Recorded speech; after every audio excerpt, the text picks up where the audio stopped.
I think we need the legalities of just being because we have so many insanely good trails, but it'll never happen until they're legal and we have good parking and all that type of stuff. But it feels like a lost opportunity. Yeah, and 100%. Like there's so many, even just in our collective area, like you got probably 4 or 5 proper riding zones and variety of trails, from true big bike stuff to like downcountry stuff. You are one of us. Your passion is the world of mountain biking, from enduro to gravel races and everything in between.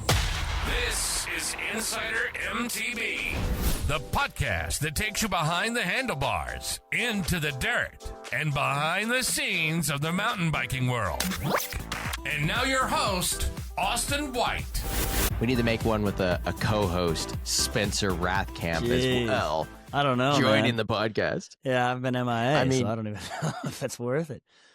Yeah, I mean, you're back, dude. Episode 23, we're back. Spencer's back. I mean, that's an accomplishment feat in itself. I feel like we haven't seen you in a while, bud. Yeah, I'm sorry. It's been a minute, but we're here. We're back, and we're better. And apologize for that.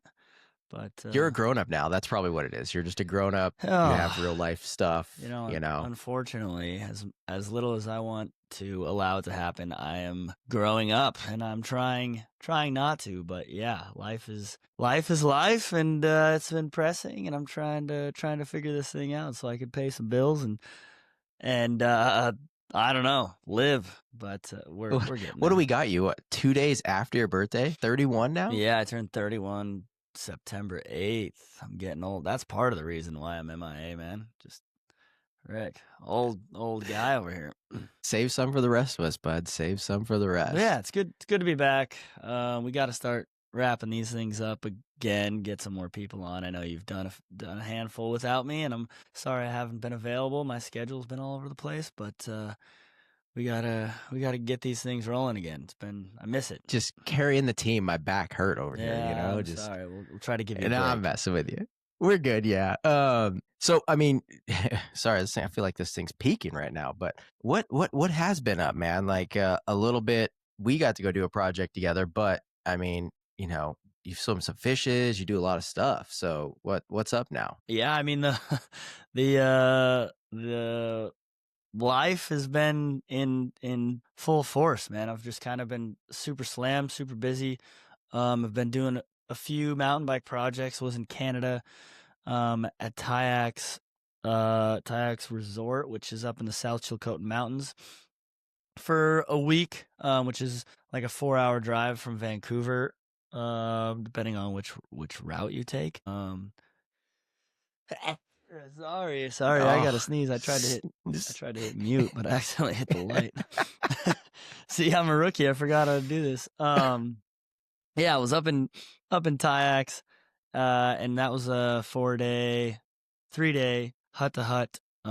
Again, but he hit mute this time. Got it that time. Goodness gracious. I'm allergic to the mornings, I guess. Yeah, it was a 3-day, 2-night hut to hut bike packing trip with everything provided.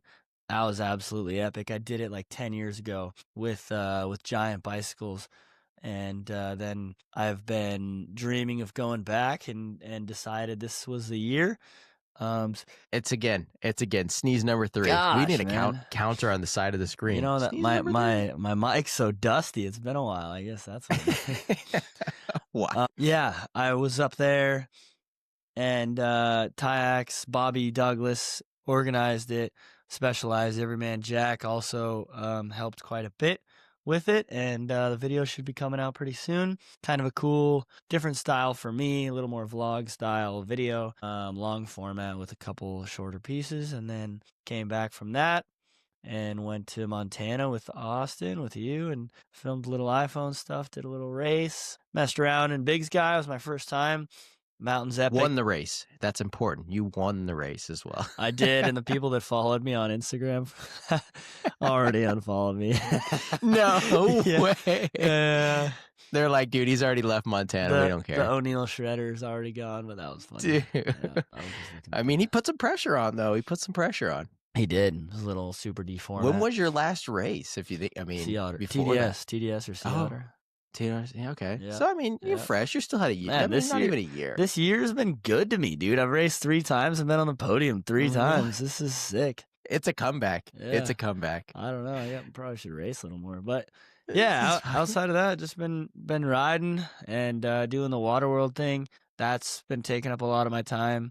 Training for stunt stuff and just trying to get in that. And then 2 weeks ago, I got this new Harry Potter scar. That's pretty sick. I had 9 stitches straight down the center of my forehead. And got them out, and it's looking pretty good. But that was a Waterworld show. Got me again. It's a summer of stitches for me. I've never Knee, now the head, now the face. That's the moneymaker right here, It's dude. not, that's why I've been MIA, dude. I'm not making money with my face anymore. They demoted you now. You're Yeah. behind the scenes. You're behind. Probably the should scenes. be. But yeah, I'm a liability. So I hadn't had stitches in, I don't know, 15 so for years, the 20 people- years probably. And then this year I've had them twice in one summer. For the people that are listening to this and watching it, or what either vice versa, maybe don't fully know, but Spencer over here is if you go to Universal Studios, it's like a Disneyland, but a little bit more for grown-ups. I don't know. In Hollywood. Yeah, it's in Hollywood. It's great. It's a great place. theme I park. personally love Universal over going to Disney. Spencer is one of them and the main attraction there in Waterworld as one of the dudes that rides the jet ski, swings an axe. You switch hit now. You're over on some other different parts of it, right? Yep. Talk a little bit about that. That's a huge show. So, and you do that every day now. You came in as the halftime guy. Now you're the full-time quarterback. I feel like if people, goodness, I mean, that's not a bad description, honestly. I feel like if people don't know that I'm doing this by now, they aren't listening to the podcast or doing the other stuff. Well, you've been but- gone since you really I Okay, think my last bad. time you were Sorry, kind of on. Yeah, but Insider MTV, not Insider Waterworld. But okay, yeah, you're right. I do a stunt show at Universal Studios. It's the most successful, longest running stunt show of all time. It's celebrating its 30th year anniversary this year. It's been going on for 30 years. Based on the movie, Kevin Costner movie Waterworld, came out in 1995. Absolutely bombed in the box I love office. the movie. I'm sorry. But yeah, you either love it or people either love it or hate it. And came in, started doing this a year and a half ago, and am now one of the main dudes. I'm there 3 days a week doing the Mariner, doing the Kevin Costner role, and now I'm doing the water ski role just as fun. I did that yesterday. Hey, And Yellowstone is next. That's what it is. Kevin Costner went on to that to Yellowstone. yeah, I so have some buddies working on Yellowstone, so I gotta go. I gotta try to get on it. that's what you need. Hey, can you Yeah. ride a horse? Yeah, sure, absolutely. Come Okay, on, jack of all shit. trades. All right. You are the skill and talent in that pinky is amazing. Like, just save some for the rest of us. Anyways, what are you what have you been up to? All right. Well, no, let's we have a few minutes before our guest comes on. Me, just life, kids, life, busy. And I made kind of a change in a little bit and some stuff on just chasing some stuff and learning new things. But I do, no one cares about me. Let's talk about a few key things. One big thing, Insider, we're also relaunching the moto side for live streams, not a podcast for that. It'll be some live streams of motocross races. Another thing is, dude, we have to talk about the Olympics and it coming to California Yep. and this location. Yeah, Like, yeah, for sure. have you heard? I heard it's a golf course. Yeah, it's Have you seen this golf course? Have you played golf on this golf course? I'm not much of a golfer, but I did see where this is supposed to go. So you like seen it with your eyes or just like a photo on Google Maps? I've looked at it on all the to make sure. Yeah, City of Industry, California, which I just thought it was like, I don't know, it was kind of weird. I thought it was going to be Benelli. Yeah, I think I know there was. I think a lot of people thought it was going to be Benelli, or they thought it was going to go down to Vail Lake, which is where we live streamed the XC races. That was a big thing going in. But they're taking it to next to the Pacific Palms Resort, which is in the Industry Hills MTB course is what they're going to be calling it, which is cool. It just got announced a couple months ago, I think. How could we ride it? We need to go ride it. See what I just feel like. Well, this is in our there's backyard. nothing there right now. It's not It's not gonna be. It's literally gonna be made just for, literally just for this event. Yeah, just for the Olympics. Yeah. So they're gonna. I mean, there's Industry Hills is what it's called. And it's. I mean, I personally do you okay? So if you, I mean, all Olympics mountain bike is at places like that where it's like just built just for the Olympics, or is it? Sometimes I don't know. The London one was, and then they kept it. But there is some facilities for this. It's a rec center, or tech, Oh, or so it's like not like trails per se, but there are some like hiking points and stuff. oh really? Yeah, and it's How much elevation is it? It's got like 1,000 feet in it, or I'm looking on the map right now. It's probably got like, is this a different map that's on the website? it's got What do you have- what do you have this? 123 feet or so, 150 feet from the lowest point to the highest point of what they can possibly use on this. So there's not a ton of elevation gain or loss on this, but there is some room for them to just kind of put some terrain features in, and it'll be fine. It won't have anything huge. There'll be no big sustained climbs. It'll be a super punchy course, which is kind of similar to how Benelli is. Obviously, everyone thought that it was going to be all Benelli'd out, but yeah, I mean, it is what it is, and they're going to make a course. You can see, I can send you this photo or whatever, but there's definitely some space. And they have land. a big enough. I'm guessing they must have chose this direction a little bit because they have a bigger facility or something. Honestly, maybe bigger parking. Honestly, no. No. I raced. So you have some insight. I raced a test event, in Brazil, like 2 weeks before the Rio Olympics in 2016. On the Olympic course, the Olympic BMX course, and the Olympic cross country course. I raced. Yeah, I went there and did a race on that course just before it was done, when they were making sure that everything was good. I'm sure they'll probably have one of those here as well. Maybe I'll try to get on that for the podcast. But anyways, so it was like kind of in the middle of nowhere. It was in this favela basically, which is a slum in Brazil, and they just had this chunk of property for it, built it, tore it down after it's no longer exists. But they don't need that much space because of how few people are like really there.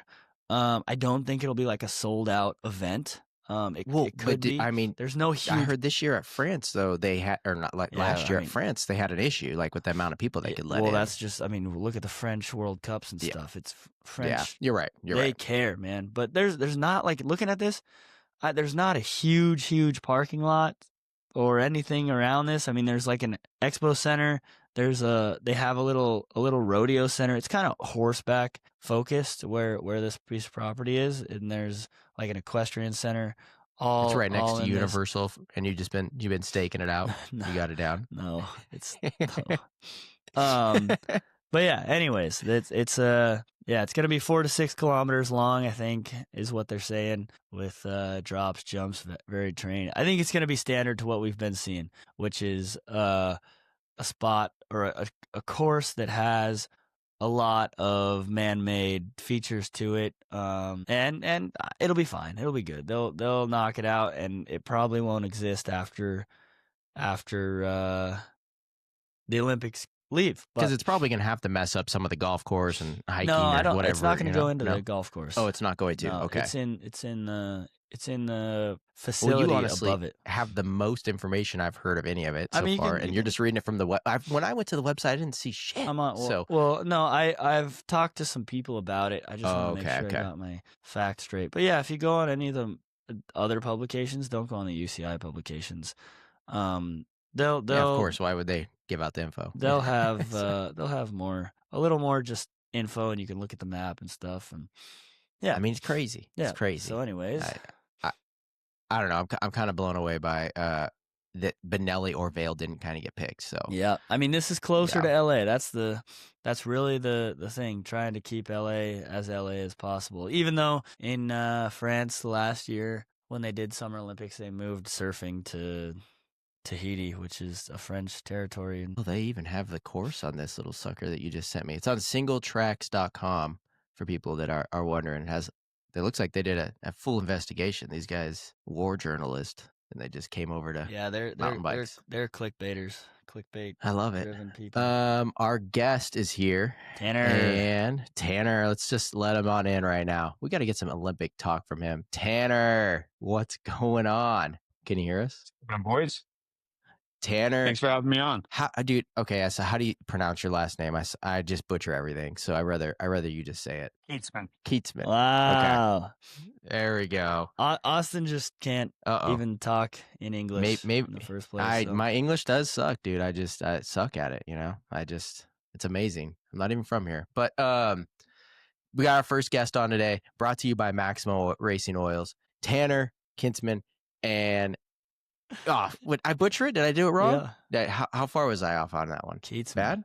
Kietzman. Okay. Sorry, Tanner. I apologize. Tanner over here, former Specialized employee, also one of the best bike wrenches in the LA area, maybe the United States. I would go with that. Now has his own shop and repair situation going on.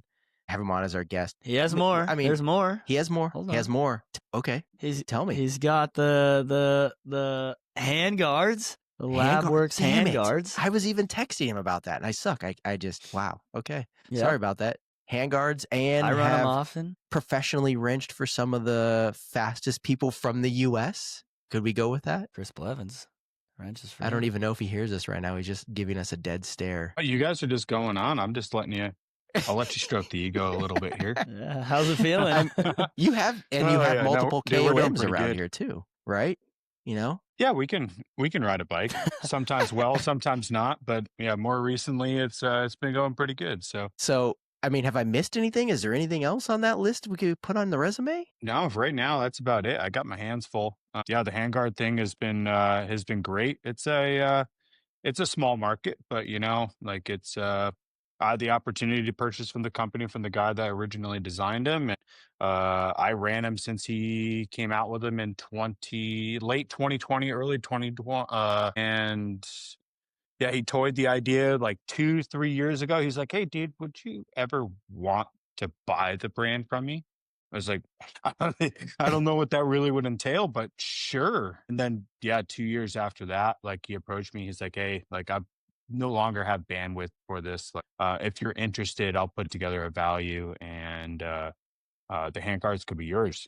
And yeah, here we are, a year and a half later. Things have been going great with those, and they look good. We're currently in my like I got some plans down the road to add to it, further design, not completely bring into U.S. manufacturing, but offer a limited guard that's exclusively manufactured here. I do all assemblies done here. All the custom anodizing colors is done here in Southern California. I would like for at least a part of my business to be 100% US. Currently, the rest of the manufacturing is done overseas, but just more of a pride factor, would like to have something 100% US within my product catalog. Yeah, that's sick. I mean, I love them. They look good. I don't have any, but I'm just saying they look really good. They're sexy little setup, and then you have just the design on it and everything you guys have been putting on too. Just it's clean. Yeah, I've run them from the beginning as well, and now obviously run them a little more, even with old Tanner. So you had here. them before Tanner had them. Yeah. Really? Yep. And ran them every now and then, and they're perfect. They're my favorite ones so far, just simply because of the shape of everything, and it's super easy. And when it gets a little overgrown out here, trails get overgrown, they're the best friend. You can drop your hand into bushes without having to worry too much, or just be comfortable when your hands and legs and shins are just dragging in bushes because the trails haven't been cut back yet. It's sweet, and you can find new lines because you got confidence that nothing's going to rip your hand off your bars or grab your brakes or anything like that. So yeah, I'm a fan. I've been rocking them, and I think a lot of people have been now. You've kind of see them everywhere at the forefront of bringing the handguards into mostly the Southern California market, but it's expanded obviously. Yeah, it's been for me, like, and what I talk to a lot of people, it's just, I mean, for me, it's brake lever security, like having having the safety of not having something, especially in our terrain down here in SoCal, just something grabbing your brake lever. And oh man, if something grabs your front brake, I mean, and having a front wheel lockup, you're more often than not going down. So just having that, like, yes, of course, the comfort factor of not having brush slapping your knuckles, slapping your hand is huge, but it's just that brake lever security. And there's a fair amount of the space is pretty full at the moment. I mean, there's Crank Brothers launched theirs back in the spring. But it's a pretty even split between folks doing an aluminum bracket and folks doing a plastic bracket. And to my knowledge, I'm the only U.S. brand doing an aluminum bracket. There's a couple European companies that are doing a aluminum bracket as well. But for me, shipping outside of the U.S. and those folks shipping into the U.S. just with everything going on right now with the tariffs and stuff like that, and shipping costs being through the roof, you don't see a lot of my stuff overseas, and you don't see a lot of their stuff here. So I kind of got a hold on the aluminum side of handguards in the US, which is great. But it's still a small market nonetheless. Like Yeah. it's very some people don't like the look, like be like, but Oh, it looks it's not for the sexy. look. Like some people, yeah, I dig it. Like I don't take them off my bike. Even when I did not, before I owned the company, when I was just running the guards, I still just had them on my bike all the time. You never know. It's like wearing knee pads out when you're riding. Like there's Yeah. not many bike rides where I'll not have knee pads on because you never know when you're going to need them. Yeah. Is there ever the thought of maybe changing or not changing, but doing another one where it's like, do you know what bark busters are for moto? Mm, Or The ones like to that make yeah, one that there's has a wraps around the end maybe and comes in on the cap to give you for those people that ride the deeper woods, or I don't know. I mean, maybe it doesn't even make sense, you know. there's a lot, and I'm still diving into the legal side of things. Like once like right now, I'm just a bolt-on handlebar accessory. That's not can be a hand position, but once you get into multiple mounting points, like the legal side of what it needs to be, it's just a lot more in depth, and I just have to be very careful when I get into that sort of I thing. never even thought of the legal Because side of that. that can be a hand position and yeah, you're opening yourself up to a lot more liability. Like, yeah, I would love to. Like, it would be sick having something that's super stout, or like, hey, maybe you're East Coaster and you're riding a lot of tight trees. Like, I grew up in the Northeast, and a couple of trails I grew up, like the trees are tight. Even I mean, hey, you got over bar width going through like just over the bar width going through stuff. Yeah, it would be nice to have like a bark buster, like Enduro Moto style handguard. But yeah, it's finding the right thing that will work, and then dancing around that legal side of things is yeah. Yeah. But I got a notebook just kind of full of like ideas. I'm on some other integrations make with stealth mounted brakes, and just like brake companies changing up. The handlebar real estate is decreasing. So finding better ways to mount them, still have all the adjustability that the Labworks guards are known for, but still being able to fit them, because certain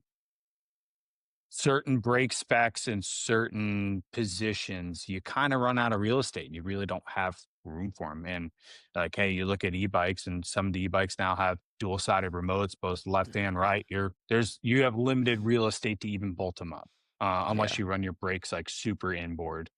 So there's a lot of options, a lot of cool stuff, but yeah, it's kind of been the just like a little fun little side project. I mean, it is a business, it is a company, but for me over the last year and a half, it's just been something cool to learn, like building a website, just from the infancy of owning a company to kind of building it up. I mean, luckily enough, I didn't have to do design and all of that. Like I had a ready to go, ready for the market product. But yeah, just all the backsides of business ownership, and yeah, it was kind of a learning process for me to then, knowing in the back of my mind that what I'm sitting in right now is going to come to fruition at some point in the next 5 years. I wanted to learn all that stuff, like everything from dealing with all the books, Yeah, legal yeah. side of things and setting up your business, like all of that stuff. Like it helped a lot getting the LA bike wrench off the ground. Yeah, and now Yeah. you just took There we go. a little I know. dive, a little taste into entrepreneurship, and then you really went head first recently. You want to tell us Yep. a little bit about what you got going on now? That you're sitting in, and I just took my first The trip down there a week best ago. looking backdrop too on our Yeah. freaking live stream. That's I love it. yeah, that's actually Spencer's fork in the backdrop too. I got more on the way. All Yeah. right. Yeah. Dude, Yeah. that thing wasn't great, dude. I mean, I told you. Have you seen Spencer's maintenance program? I'm sorry. Oh yeah, no, he keeps it together well enough. Like it works for him, but it's there could be a little bit more desire there out of that the Hey, hey, maintenance hey, hey, program. hey. But We're not Dang. talking about me here. He's sitting hey, here, That's right why I here, have dude. you. Damn. I'm giving you yeah, dude, a job. yeah. I'm here to help. I'm here to help. But yeah, I was this has always kind of been a dream. I've always helped like some local clients and stuff like that out locally in Agora, Oak Park area.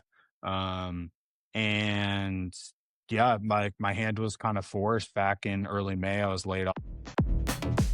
This episode is brought to you by Maxima Racing Oils, a leader in high-performance lubrications for over 4 decades. If you're into riding hard, racing fast, or just keeping your bike running smoothly, Maxima's bicycle products line has you covered. From chain lubes and suspension fluids to cleaners and protectors, the bike-specific product line is built to perform. And here's something cool. Not only do pros use it, so do brands building your bike. Maxima supplies OEM suspension brake fluids to people like RockShox and SRAM. So if you're riding their components, chances are you're already running Maxima. Check out their full lineup on MaximaUSA.com and level up your bike maintenance game. Also, next time you go to checkout, put in Insider MTB to get yourself a good discount on everything Maxima. Off. Was specialized for 8.5 years, just like 8.5 years, and was unfortunately laid off.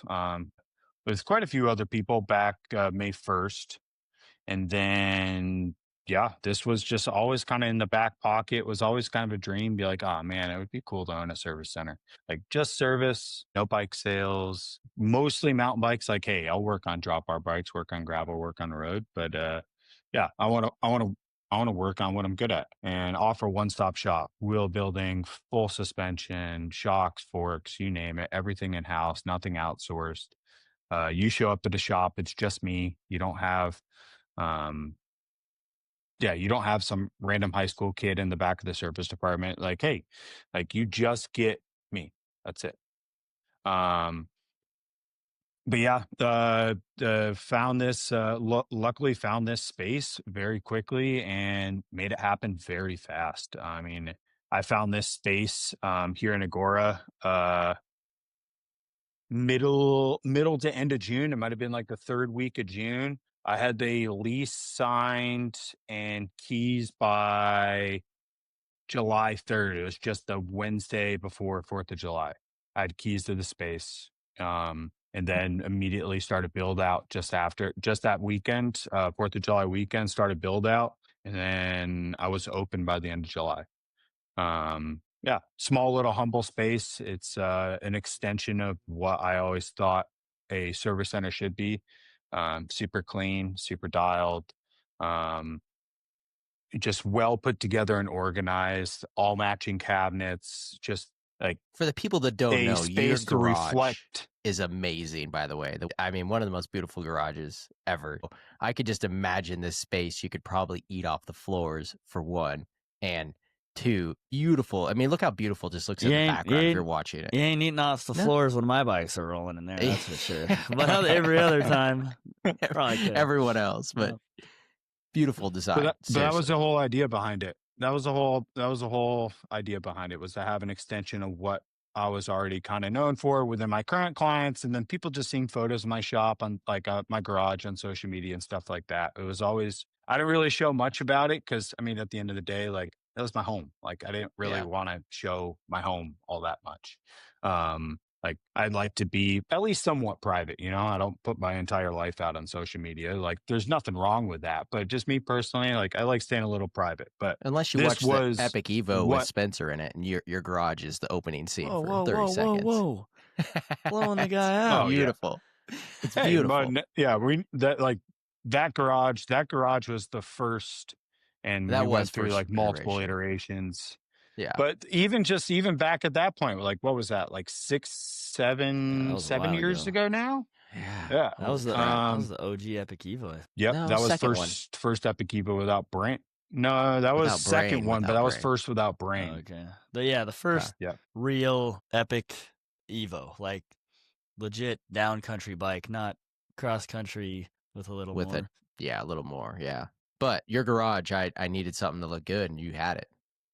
I mean, Yeah. and you hooked us up. But yeah, that was all like, hey, even 6, 7 years ago, that was all a learning curve to this, like figuring out where stuff goes, like what works for organization, all of that. Like every single iteration you guys have seen out of my garage was a learning thing to build a service department in a pretty, like, I'm only working with like 600 square feet here in Agora. It's not a big space at all, but I'm maximizing it and making it work for me. Yeah, But that's cool. Yeah. yeah, I'm excited. There's um unfortunately over the past, and I would even say it's like from COVID, like a lot of, like the industry has lost a lot of mechanics, and due to pay, due to just like wanting a change in lifestyle, but it has kind of left a hole in many areas, not just Southern California, and not just my area in particular, but just experienced mechanics that can deliver high end service to consumers. Like a lot of those mechanics go into the industry, like myself. I was at retail Yep. 15 years ago before I started at my first job at Noli Bikes. Um, and yeah, like like shops, just unfortunately that it's hard to pull in fresh talent.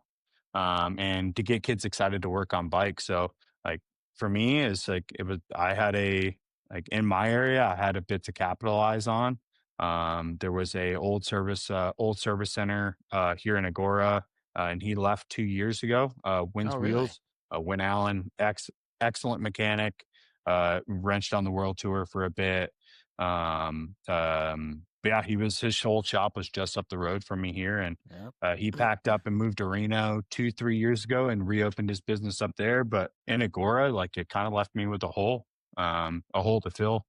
And yeah, We have here a we are. huge riding And area here. So I mean, I totally get it. And there's a lot of, it's not easy riding at most. I mean, that you can find some easy riding, but we have some gnarly stuff, and you break parts, and you need fixes. You need Spencer's forks over there. You need all that type of stuff. I've always, I don't trust going to just like the local bike shop as much. I hate that I have to either go to them and get some of the stuff, not to shit on local bike shops, but it is hard to keep a guy like you who has expertise at a certain high level, right, to work in there. And it's hard for local bike shops to keep keep those people because the people that spend their high school years or college years in bike shops that don't need to make a bunch of money now grow up with the bike experience, but then they need to make a living, and it's hard to make a living as a bike shop mechanic, where now Tanner has a bit more of a ceiling that is quite a bit higher, or one that he can shoot through as hard as he wants to work, or as many clients as he can bring in and stuff. And who knows, maybe he expands to a point where, and I don't know, I'm just putting this out there, where you get another super secure, great bike mechanic in there with you, and you can kind of hose or kind of handle exactly what each person's doing, rather than, I don't know, you drop a bike off in a local bike shop for the most part, and you don't know, you might have Joey that just started working on bikes last week wrenching on your bike, or you have the Tanners of the world that you're like, oh man, this I want this all. yeah, Well, like I mean, it's nothing. There's nothing against like dude. I'm all for like kids work, like kids starting in shops. I mean, that's where I started. Yeah, like of course, I started of in a course. shop when I was 17, 18 years, 18. And I was just a kid. Like, but I was in the back, like I was under the head mechanic, and I was standing over a parts washer, just scrubbing drivetrains and building kids' bikes. Like, hey, you only needed like a 15 millimeter to put the wheels on and Yeah. toss pedals on it, and like Yeah. it was ready to go. But there's like, hey, like I mean, how pricey bikes have gotten, and just the intricacies of like what high end mountain bikes are. Like, hey, you want, if you're spending 15, 20 grand on a mountain bike, on an electric mountain bike, whatever, what have you, you want someone like capable You don't want to go to them and and they'd be like, "Oh, I don't know. I've never done that before." like shared value, right? Like, hey, you want someone that has seen that product day in and day out, knows how to work on it, and can make that work perfect. So then, hey, like my goal is like, and as for a business model goes, like, you want returning customers. For me, I want returning customers, but I don't want to see them for 3-4 months. I want them out riding their bike. Like, that's my entire thing. Like, hey, as soon as I can get your product out my door and you back on it, the better. And hey, 3 months from now, when we need to get some fresh brake pads in it, maybe check a chain, fresh tires, that sort of thing, perfect. But I don't want you coming back in 2 weeks because I missed something or something came out of adjustment. Like, no, I want you out riding, not stuck here. Keep turnarounds really low, and yeah, just keep people riding their bikes. Because I mean, hey, that's what I want to be doing. Like, I don't want my bike. Like, I don't want my bike stuck at someone's shop for multiple weeks on end, not knowing what's going on. Like, no, I want to be riding my bike. So I would say it's like the comparison of like yeah. Supercuts is like your basic. Everyone goes to a Supercuts at one moment in their life, which I would say that's a bike shop, and then you end up finding a good barber shop that has talented individuals that give you the good, Spencer stash over there, or any of that type of stuff. But the good shave, and then you're like, you know what, this is where I need to go, and you found that spot that is very much needed, definitely in our area, but in a lot of areas, because there is a misunderstanding of they are building more kids' bikes probably at that shop than actually putting on, the newest upside down forks and understanding different things like that, Yep. And that's good. We're stoked for you. I think you're going to crush it. So yeah, keep on keeping on. Lab works in Agoura Hills if you need anything. Are you able to do warranty stuff? I'm wondering on that too, like if you know what I mean? For like usually they'd be like, what, hey, like SRAM, Fox, and any of the major ones and stuff. Yeah, all the major aftermarket manufacturers. Like, hey, if I don't have an account with them right now, I'm still opening stuff. So it's like, hey, like SRAM, Fox, like you name it. Right now, I have accounts with them. So warranty product, or if people want upgrades and stuff like that. Like, I'm not just like, yeah, I'm focusing heavy on service, but like I would like to get into custom builds and stuff like that. So I have access to just about anything you could possibly imagine. But where we're going to have problems is just like bicycle warranty stuff. Like, I'm saying for the high to end, bring in a lot of brands. Yeah. But even just like frames and stuff like that, like I know how internal companies work and, or the brands work on the bicycle side of things. And like a shop like me won't be able to process a warranty with X brand, like frame manufacturer. Like, parts different, frame a little bit harder because you got to be a dealer to do that. And I want to stay away from selling bikes as much as possible. I just don't see, it's not at the scale that you have to do it. You got to be very large to have it be profitable. There's quite a few shops that do it well. But the scale you have to do bicycle sales to have that be a profitable model is massive. Yeah. And I just want to stay away from that. And I know how the industry works. As soon as you get signed in, someone's going to try to leverage you into something that you financially shouldn't be getting into. And hey, I don't have investors. This is just me. All of what you see is out of my pocket. So I just trying to be as careful as possible. And luckily I've seen the good sides of our industry, and I've seen the bad, and I know what to watch out for. And service, aftermarket sales, but warranty stuff, happy to take care of it. Service, I mean, suspension, I'm a little bit more mad that the new 20K Levo didn't come spec with your handguards. So, Like, Yeah, there was an opportunity there. Really? But yeah, there was. No way. oh, Yeah, long story short, just didn't quite work out. That's all right. Yeah, is what it is. you got 2027 to But do it. So, you know, Oh yeah, we got multiple years. We're just starting here, both for the shop and the handguards. Like I got a I got a little no, my notebook's just sitting out of frame over here of all the ideas that I write in for both companies. But yeah, we're just getting started here, and I'm really excited for what the future for both of the companies will be, the shop and the handguards. But yeah, if anyone's coming through the Agora area and they want a set of handguards, that whole cabinet behind me is full of them. You can build a custom set here. You can go on the website, build them there. Right now, I'm just shipping domestic, just US. I will get into Canada too. There is some good postal options there, but internationally, unfortunately, not. And then, yeah, I mean, for the shop here, if you need anything locally, Southern California, like the greater Los Angeles area, Conejo Valley, like, hey, I'm right here in Agora Hills.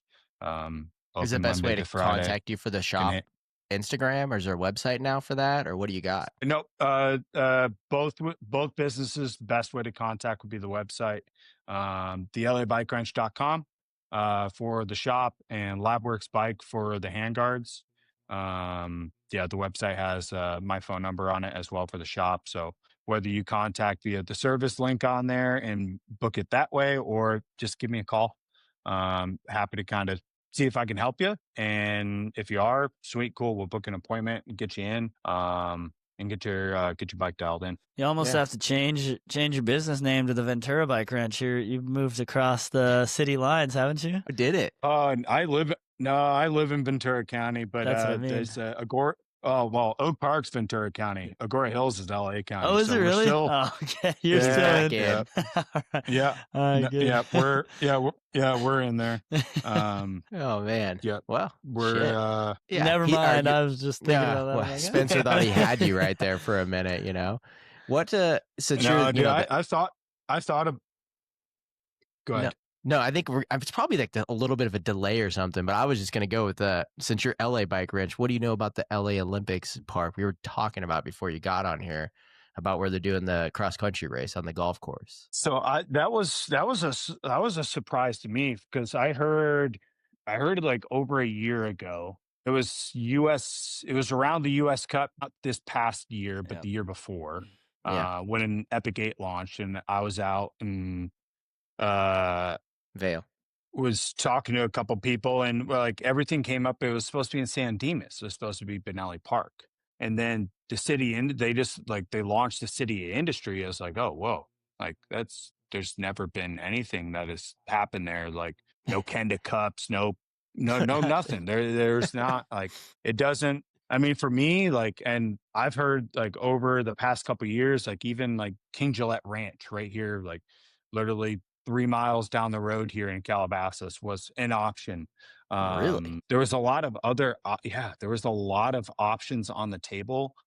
I don't know why they settled on City of Industry. Like, hey, it could be cool, but it's not. City Industry is a bunch of distribution warehouses. Yeah. It's not, there's nothing known for, like, it's not representing Anything. I would riding in the US or even in Southern California. Like, I would have a pretty good bet on just price of use for the land is what it's going to have to come back to, I would think. I know Olympics kind of get free reign on a lot of stuff, but I mean, I think it's going to be like a London style course that's just fully man-made and is kind of this aesthetically pleasing track that gets either left there and never touched again like London did, or it'll just get plowed right away and go back. I heard that Benelli didn't happen because of spotted eagle. I'm not actually a spotted eagle, but some type of animal that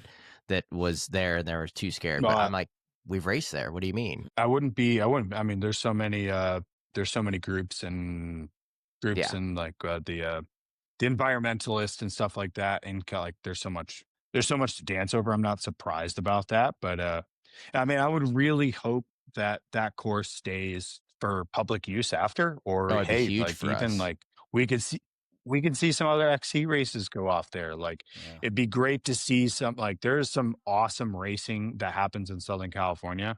With what Over the Hump does in OC and what Victor Sheldon does down south. Like it'd be great.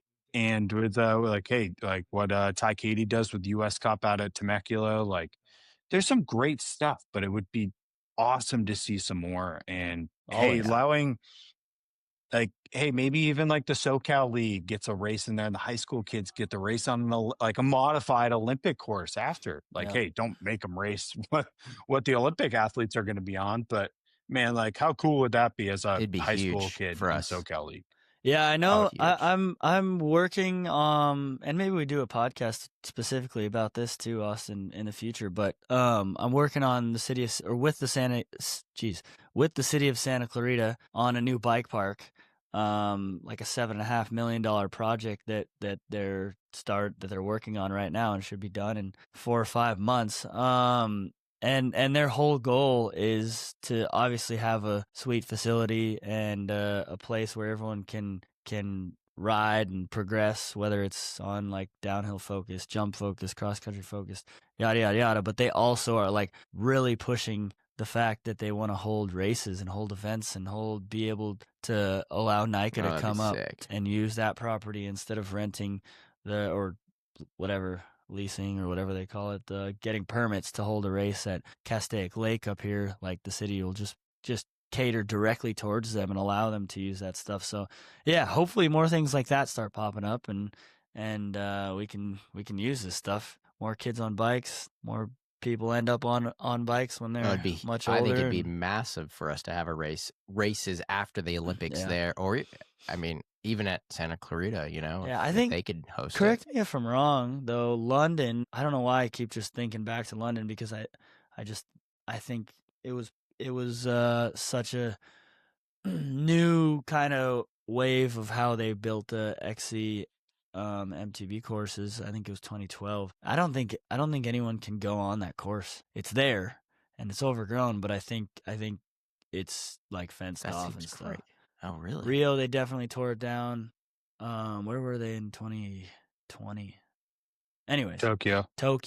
Yeah, I don't know about Tokyo. Yeah, that Tokyo course is, that was like a one-time use deal. I don't know about Paris. Yeah, I don't either. I would imagine they get rid of that too in Paris, but maybe not. Yeah, man, what a missed opportunity.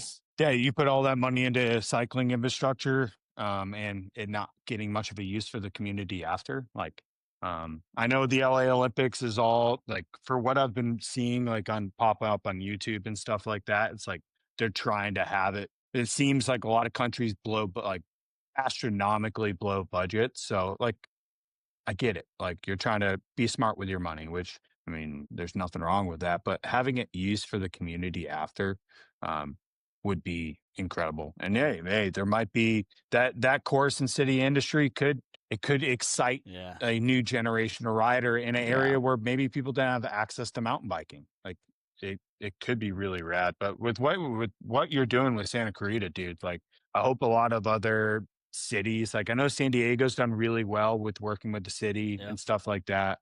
But LA in general has just been kind of this whole like with cycling, and I know it's a bummer because I did an interview with Single Tracks magazine or whatever it is, singletracks.com, and man, they freaking got me on paraphrasing. I said the same. I was like, LA there's great riding, yada yada yada. It's fantastic, but it just doesn't really cater to the mountain bikers or anything specifically for cyclists. And geez, they use that as the headline, just the last part, and people were ripping on me. I was getting DMs. Oh, for a pro mountain biker, you should know that LA is great riding. I love my local. I'm like, dude, you got to understand what I'm trying to say here. There's nothing. I'm in 100% agreement with you, dude. Like, there's nothing here that, like, most of our stuff we ride is non-sanctioned trails that have been here for decades, or just like straight illegal stuff, or just multi-use trails that you can come across a horse or a hiker that's pissed off with headphones on 99% of the time you're out. It's like, man, now let's get something we're going to in Santa Clarita, directional, purpose built with an actual facility with water, with restrooms, with I wish paved Vail was pump closer to tracks. us. Oh yeah, We exactly. had something like Vail next to us. It'd be awesome. And I really we're would. gonna try. And this one's free to use too, so we won't have to pay for it or anything.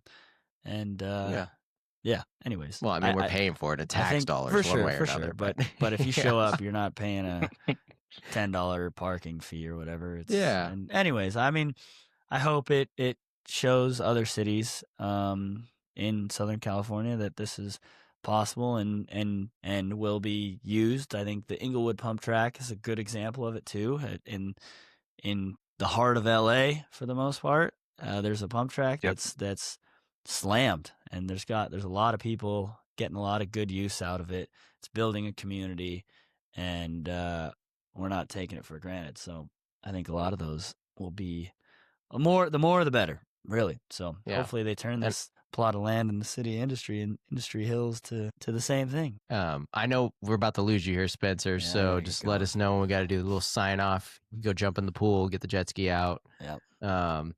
Harry Potter show going off at 1:00. See Spencer there. So, so original. But Tanner, you got a little bit more time? I want to talk to you about some stuff too. Yeah, I can hang out. All right, I gotta bounce then. Sorry. All right. Later, Sorry, Spence. Thanks for coming on. Yep. We'll do another one. We'll be back. Have a good day, boys. Yeah, see you, Thanks, bud. Spence. Tanner, so like a lot of people also, I mean, thinking about how much stuff you do in the community, like you've always helped me with my bikes and unique pieces and stuff. But another huge element that I think a lot of people don't know is the amount of trail maintenance and stuff you upkeep with the crews just in your area. Like we don't have cities funding our area for keeping up the trails, and you work with a lot of great people. Like Curtis Keene is a great guy for that. I know you and you have a whole crew that you guys work with at an Instagram, but you guys talk about, and not just talk about the trails, but you also work on so many of the trails that I ride and more people ride around in your area. Can you talk about that a little bit? Yeah, I mean, it's like, when I moved out here like 15 years ago, like I met like very soon after moving here, like I met Keen out on riding, and he was still racing EWS, and just like be like, I was like, dude, like where's the gnarly stuff? I want, like, dude, I can't ride fire roads and stuff all the time. Like we're like, dude, you've already lived here like a year or two. Like he lived down in Santa Monica, and then there's a bunch of stuff down in Santa Monica, and then it kind of opened my. I grew up building dirt jumps and building like North Shore style stuff on my property in New York with my dad and little brother. So like I enjoyed digging. So it all kind of started back in like what would that be, like 2012, 2013, 2014. We're working on stuff down in Santa Monica, stuff off Westridge and around Sullivan Canyon. And it just kind of grew from there. It's just kind of been Keen and I just kind of working on stuff. And it's, we do it for the community. Like, hey, it gives other people stuff to ride. But I mean, like where I've talked to a lot of trail builders, a lot of it's just, it comes from a selfish place to be like, hey, we want dope stuff to ride for ourselves. Like, hey, we're stoked that other people enjoy it. But the motivation it can't just come from doing it for the community, because that can only last so long. We're not getting paid, having to spend thousands of dollars out of pocket for tooling and all of that stuff. And that stuff needs to get replaced. But you do it because you want dope stuff to ride for yourself. It's just kind of jumped from zone to zone where I have lived. It's like I've been in Oak Park, Agoura Hills area for the last 7 years now. And there's a famous downhill track, Suicide. Back right when the pandemic kicked off back in 2020, that trail was almost unrideable. There was massive ruts in it. The Woolsey fire came through there. We had a historic winter after the Woolsey fire for both 2018 and 2019 were both heavy winters where we got like 30 plus inches of rain, and in a burn scar like that, just water runs, and it entirely destroyed that trail. but we went out, we probably put Years. 60, 70 hour, like 60, 70 Oh, hours had into to it. be more than that. I'm exclusively talking to like individual hours. You combine everyone that came apart, like came out, myself and Curtis individually probably put 60, 70, but there was probably another five, six, seven, eight other guys that came and like helped us. Like, hey, they put like a couple days in here, a couple days in there, but like we brought that thing back. And it's been like Sui's back on people's maps for uh weekend rides. It's a great loop. It's an awesome technical Yeah. downhill trail. You got the speed, you got the chunk. You can actually ride a 170 millimeter bike on it and actually have it be useful. But yeah, I mean, for I me, mean, trail you and building has always Curtis just and the been like, crew hey, over that you work with, and I know there's other ones around in this area that do great jobs, and I love all them. But and I'm not saying that, but you guys have built a lot of trails from brand new. Some are illegal, whatever the case is. You guys have built these brand new trails that have given a huge. I mean, I only ride a lot of the trails that you guys have built. I mean, I have other trails that I ride, but like a lot of when I first moved out here, 90% of the trails that I rode were the ones that you guys were a part of with, there's other people in there. I'm not excluding them because I know that trail builders get a little bit sensitive here and there because it's not yeah, like you guys are getting directly there's paid, but yeah. no, and we've never gotten paid, but that's not what we were like. What we were searching for, like it might catch some flack for it, but like, hey, there's a lot of paid trail builders out there, but they got to work around a lot of stuff, and there's a Yeah. lot of guys that do like what we do. It's like you're like you're out there undercover. You don't have the Yeah, you guys are the you underground don't crew. have the grace you yeah, you don't have the sign off from the land manager. There's in our area we got federal, state, private. We got the There's whole no gambit rules that you here. have to be like Um 4 foot wide, or this berm can only be this tall, and oh, you can't have this much of a lip. yeah. But But you guys are building the shit I want to ride. Don't, yeah, not wrong against the other people, but yeah, yeah, hey, we want steep, loose terrain. Hey, we have ample amount of like lower gradient stuff around here. That kind of meanders. Yeah, there's some other high speed stuff, but it's like, hey, we just want steep terrain. And like, yeah, are we building it correct? Hey, is most of our stuff kind of fall line? Yeah, but that's like, hey, to have the speeds and have the steepness we want, we're gonna build stuff fall line and we just make it work. We put in the drainage that's necessary. And after some time, the trail ends up being actually kind of sustainable. Like, hey, we figure out where the drains need to be, and it's been a lot of learning experience. Like you look at like a trail like Undertow up on Rocky Peak. That was a very large group of guys. There's probably 10 or so guys that put a lot of hours into that trail, but that was a massive learning experience for us of doing rock work, trying to make it as sustainable as possible. But that trail, like for those that know Rocky Peak, like there's not much dirt up there. And once the dirt is gone, the dirt is gone. Like, and then you're just on bedrock. And yeah, Undertow, that trail was built, I don't even know, 2017, the maintenance program for that one, it's something like rough. that. Yeah. And you're back there. And it's just not a zone that's conducive like the other kind of trail building crew that's around here is the Mountain Bike Alliance guys, and they did an excellent job on Grudge over the past couple winters. Like those boys put so many hours into that trail, and it's a lot different from when it was built. Like that trail originally when it was built was super raw, natural, but it hit like, and those boys caught a lot of flack for what they did. Like, but what they did was preserve that trail and allow Grudge to still run.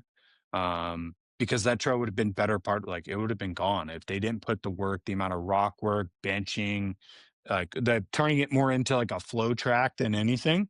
But there wasn't much of a choice for that trail to still run. So like Yeah. I know those boys caught a lot of flack on social over what they did, but I fully supported what they did because that trail wouldn't be there if they didn't do that. And the amount of hours that they had to put in to do that was astronomical. Those guys were up there weekend, like weekend after weekend after weekend with massive crews. They always pull big groups of guys to come out and help. And like, hey, people are starting to get it because 10 years ago, there was no one really digging around here, like very small group of dudes. And you have your outliers too. Like there's like, you had guys digging up at East and Spencer and his crew up in Santa Clarita doing all that stuff out there. Some collective stuff like back at that point, I was really just digging down in Santa Monica. But now like people want to give back. People see like, hey, the land managers and the people that own this land don't care about the mountain bikers. They don't. Like most of their boards are full with, I mean, they're all They're more worried 60 about plus horses, if crowd. anything. You know, it's crazy Yeah, for sure. yeah, they're all 60 plus crowd equestrians. That's if you look at any board member, they're horse motivated or hiker motivated, and that's it. There's no one on these boards that is mountain bike focused. So kind of leaves it within ourselves. And like we have worked with some land managers, like the MRCA, the Mountain Recreational Conservation Authority, is a private land manager in the LA area. They own thousands and thousands of acres. And we worked with them quite a bit on like some actual legitimate jobs, most of it being brushing work, like the Millennium Loop in Calabasas, and a couple other smaller projects over the last 6, 7 years. And that has allowed us some great insights of all the bureaucratic just Yeah, bullshit. garbage of trying to get something approved and the money and all that stuff. Like, dude, I hope one day it will be a lot easier. And I highly respect all the bigger trail orgs that are out there fighting the good fight. Like, and a lot of those trail orgs, like off the top of my head, you got like Santa Cruz Trails, Evergreen. These are monstrous trail orgs that I mean, they employ quite a few people. Yeah. But the amount of just crap they got to deal with local government is insane. I just can't. It's impressive they get the work they can done. I know, like, hey, you always want more. You want more trail. You want this, but when you're doing stuff on the legal side, it's hard. But you do stuff on our side, it's a little bit easier. But then we also try to build respectfully too. We're not You're not building bringing like dangerous garbage stuff. into the trails. We're not Yeah, not building pallet jumps and stuff like that. That's where it's like, hey, you get some guys that are just like, oh, I want to go do this, but it's like, hey, you're causing more damage and you're actually causing, I mean, yeah, you're out there doing it like we're doing it, but we're also like creating things that are borderline dangerous. Like, Yeah, um, it's got to be a tough, but yeah, it's been feat, right? You know. yeah, I mean, and I applaud anyone that wants to go give back. Like, hey, if you want to go, like, you want to go do some brushing, go fill some ruts, like move some rocks. Like, hey, sweet. Like, like, hey, if you have that motivation to go do it, go do it. Like, uh, the crews that are around here doing stuff. It's been really cool to see the support from the community. Like, and we don't look for praise. We don't look for that. It's like, hey, we want ride stuff to go ride, and we're just gonna go do it, and we're gonna try to keep our mouths shut about it. And yeah, first and foremost, like, hey, like you find out a trail gets brushed, like, hey, sweet, cool, but we're not gonna advertise it to the world. Like, hey, go explore a bit, go find stuff. Um, like I don't like I think that my Instagram page that I like that a buddy and I built, like I haven't posted on in probably like 2 years. But that doesn't mean I haven't been digging. Um, you just gotta you just gotta go find the work that's been done. And yeah, there's a lot of dudes now that are very passionate about it. So it's yeah, I only hope one day it can become like, hey, we can get something like what Santa Clarita has out here. Yeah. I know it's going to take a lot of time, a lot of effort. It just doesn't magically happen. But the land managers are starting to see, like, hey, like like the hikers aren't going to do anything for us for helping us maintain or actually have the community that wants to maintain. The equestrians don't care. If anything, But they the hate mountain us. bikers But actually yeah, want to take care. Yeah, but they actually want, like the mountain bikers actually want to take care of the trails and have stuff worked on, and they will come out in force to yeah, come work on stuff. Be like, okay, cool, we can leverage this group, and in return, give them more stuff to ride, and then in turn, make the hikers happy, make the equestrians happy by having some mountain bike specific stuff. Like it's a win-win across the board. It's just getting those land managers to see that it's been the difficult part because I mean, there's just a bunch of old heads in it. Like they're stuck in their ways, and there's nothing wrong with that. But it's just going to take some younger folks getting onto those land managing boards, to have their eyes opened up a little bit. Yeah. I mean, I've always said that we could probably have a full on EDR here, or a big mountain enduro, a big, or even bigger than that type of way of an enduro hill, because we have so many insanely good trails, but it'll never happen until they're legal and we have good parking and all that type of stuff. But it feels like a lost Yeah, opportunity. and 100%. Like there's so many, even just in our collective area. Like you got probably 4 or 5 proper riding zones, Yeah. and variety of trails from true big bike stuff to like downcountry stuff. Um, and do we need full blown trailheads and marked and signed stuff? Like, no, we don't need that. Yeah, one of those would be great. Like, um, It'd be nice on but it Undertow would be maybe, nice but yeah, and Grudge. But yeah. yeah, just like, hey, we get the sign off of the land manager to like, hey, go put stuff in. Like, yeah, but the flip side of all that, and like I've had chats alongside with Curtis with the MRCA, and like it's a double-edged sword. Like going legal trail system, you're gonna lose some of this stuff. You will Oh, have to close down 100%. some of the other trails. So it's a fine line to dance there, because some of the legal stuff you will lose, and that will get fully shut down and decommissioned. But the bright side of things is, yeah, you get some legal mountain bike trails that are like directional. Like, hey, it's a downhill trail only. Like you don't have It's to worry still, I about don't think it would a change horse coming anything. up it. People still go up No, the wrong way on shit all the time, even if it has a sign. So yeah. yeah, yeah. I mean, it won't change that side of things, but it would be super beneficial to the community. Like it'd be great to see like for our community up here, like Orange County's got Over the Hump. North County, San Diego's got Quick and Dirty. Like it'd be sick to see like a summer weeknight race series pop off around here. Like whether Yeah. it be like out in Dos Vientos or here in Calabasas, Agora area. Like we have the terrain. 100%. We could easily punch in a simple XC course, and there's enough parking lots and stuff like that. And I've had thoughts of like, hey, host, like trying to get something off the ground, but just, I mean, me personally, I'm just like small little guy. Like I don't have the capital for timing system and all of that, but Well, funny you say that. we I have the actually have a terrain to full do it. timing system in a garage here. So, but Well, hey, well, maybe we need to maybe an do XC, an maybe a illegal. weeknight XC series. Yeah. I need a place. I don't even think it because I mean, just like everyone right now, the mountain bike industry, everyone's searching for other revenue streams, um, 100%. including the land managers. So, like, you can easily approach a land manager as like the state. I would even say states, like, I mean, the state of we all know how the state of California is going right now. It's great. Um, Everyone, it's great. uh, yeah, yeah. You should all move here and help us get out of the On budget the deficit trails. that we're Help us in. on the trails. Um, um, but like they would be all about it if done correctly. And I think it would take some time, but we could easily make it happen. Yeah. Um, and I mean, just the community, Oh, like it could there explode was the this to be hashtag, and I this forgot who's.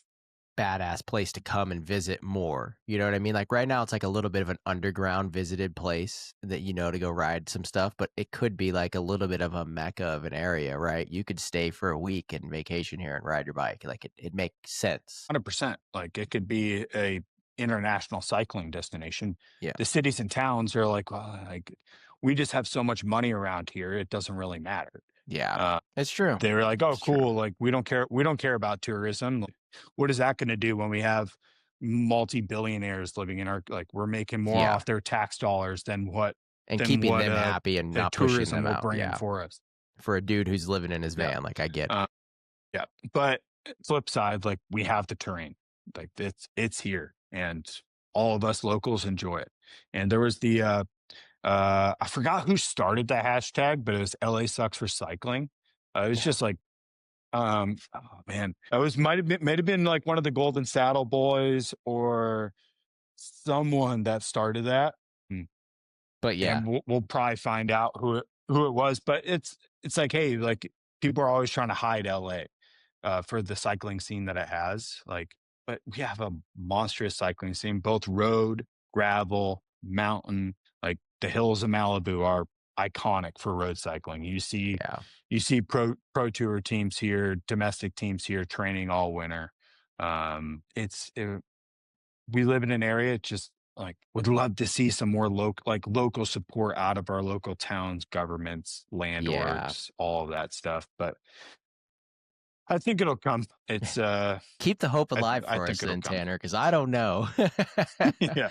Well, Yeah. but yeah, I feel a very big missed opportunity here, but I totally get it. I mean, it's a double-edged sword there. Like, I don't know how much they could really make off of cycling, but it would be rad to be a Fayetteville situation, but it is what it is. Yeah.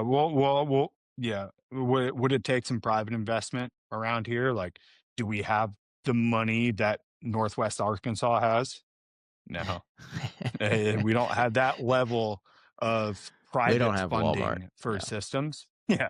Yeah, we don't have that sort of funding, but we have a lot of passionate people that would love to see the community grow. Um, and even just like, yeah, I mean, even Yeah. just like the businesses around here, including myself, like I'd love to see it grow. And if I can be a small piece to like allow that growth to happen, like, or even kind of start it, like, hey, I'm all about it. Like if I can help in some sort of way, like, You already are. You're and you're it wouldn't building the take much to, trails and you're yeah, freaking it working wouldn't, on them. and that will never change. Uh, that hasn't changed and that won't change. I'm still going to do that because, like, hey, if I'm not doing it, like no one else is really doing it, and I want fun stuff to ride. Yeah. Well, thanks to guys like you and everyone else that freaking work on the trails. Like, I appreciate it a ton. I do some here and there when I can without the kids, but I mean, I appreciate everything you guys do. So it's super rad. And yeah, and I mean, thanks for coming on today, talk about everything. I'm stoked to see the whole new business and running and handguards. I wanted to get you on sooner with the handguards, but then now it's even a double bonus that you have the shop, so you can double promote here. So super sick to see that. And yeah, I don't know. Could we give away a set of handguards for someone on the podcast right now? Like maybe we say like email Sure. you. Yeah, Yeah. we'll pick a winner. We'll do it with the post or Yeah. something. And yeah, Yeah. Yeah. However you want to do it, we can do. We can do any anodizing color. Basically just build a custom set. Um, and yeah, however you want to do it, I'm happy to do it. And hell then yeah, yeah, we will pick a winner and I'll build a set and ship them out. That's no big deal. let's But do it. if you're interested in the handguards, like labworksbike.com, everything's on. I'm fully stocked up, all colors, all graphics.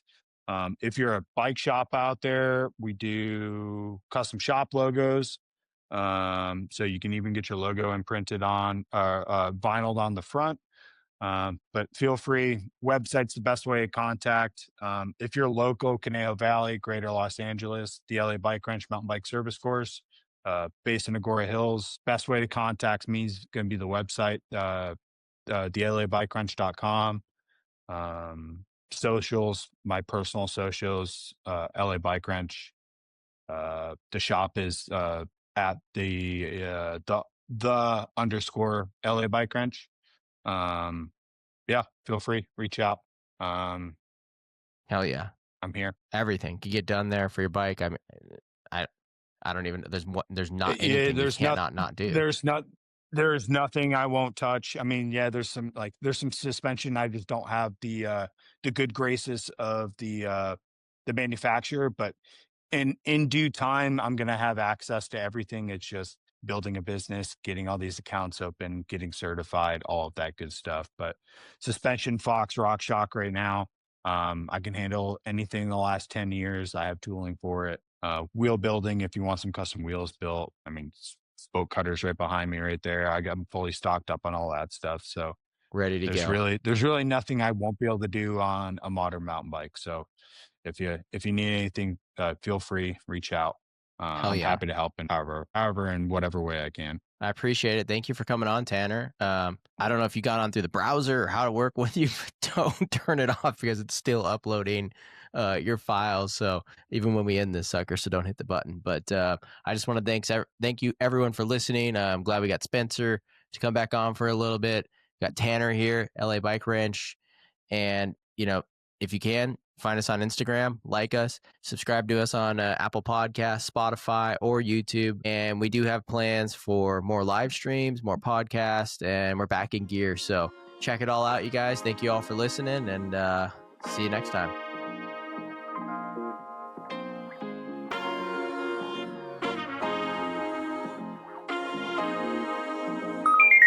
This has been an Insider MTV production. Watch us on YouTube and follow us on Instagram